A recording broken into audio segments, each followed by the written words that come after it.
Ang dami nagtatanong sa akin, Sam, paano ba gumamit ng GoTrade? Paano ba bumili ng stock sa US kahit nasa Pilipinas ako? Today, papakita ko sa inyo paano. I'll be using my own money, my own account, and show you guys on how to do it. Step by step. Kaya kunin nyo na yung mga cellphone nyo, kunin nyo na yung mga wallet nyo, at gawin na natin to. Nag-screen record ako ngayon at sabayan nyo lang ako. Number 1 is i-download nyo ang GoTrade. Punta lang kayo App Store at i-download nyo siya. At may tip ako sa inyo, kung gusto nyo ng libreng $2 worth of stock, gamitin yung referral link ko. Simple lang naman, punta kayo sa description ng video, kung anong video man yan, click mo yung more at mag-scroll down ka at gamitin mo yung referral link ko. Pag nandyan ka na sa link, i-click mo lang yung create GoTrade account. Now, unfortunately, hindi ko na kayo masasabayan dun sa pag-create ng account mismo kasi may account na ako. Pero simple lang naman yan at very straightforward. Lagay nyo lang yung details nyo, mag-upload kayo ng valid ID at mag-deposit kayo ng amount na gusto yung invest. Take note lang, it will take some time para ma-verify yung account nyo. Pero let's say lumagpas na yung 3 days, 7 days na wala pa ding update,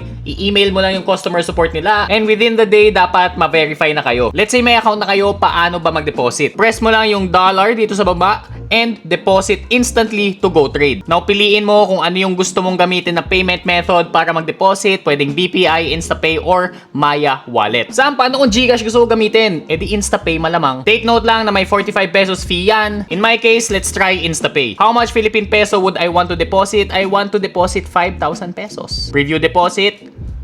O yan, nakikita nyo ha, live yan ha. O, swipe up. Now, magkakaroon ng instructions dito kung anong bank yung kailangan nyo sendan at i-copy nyo lang yan. So, AUB, tapos yung account number nila, copy natin. Now, pumunta na tayo dun sa bank na gusto natin mag-transfer from. Pwede ding GCash actually. Now, in my case, I'm using RCBC, pero pwede mo din gawin sa GCash to. So, i-paste mo lang yung account number dito at i-copy mo yung account name and ilagay mo kung magkano. 5,000 pesos, continue, swipe.